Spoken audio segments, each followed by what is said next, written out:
Señor, tú tienes palabras de vida. El bien no hace ruido. Señor, tú tienes palabras de amor. Y dime a quién iré, a quién buscaré, y dime a dónde iré. Cuando tú des limosna, que tu mano izquierda ignore lo que hace la derecha. Mateo, capítulo 6, versículo 3.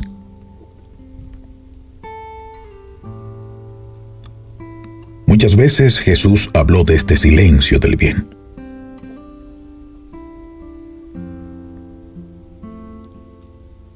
Él mismo, cuando hacía un milagro, ordenaba que no se lo dijeran a nadie.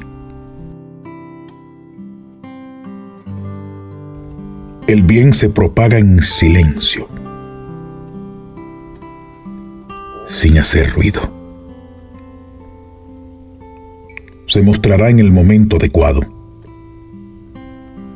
no como un alarde, sino como un ejemplo para los demás, como una luz que puede ayudar a las personas a ser mejores.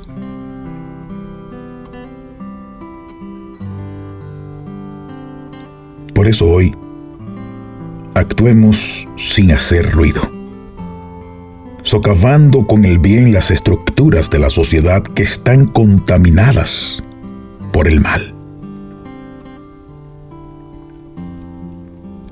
Abrazos. Estas son las palabras de vida de este día. Y yo tan solo soy un instrumento de Dios. Mi nombre, Miguel de Jesús Rodríguez. Y nunca olvides, ánimo arriba, que hoy es el primer día del resto de nuestras vidas. Dios bendice.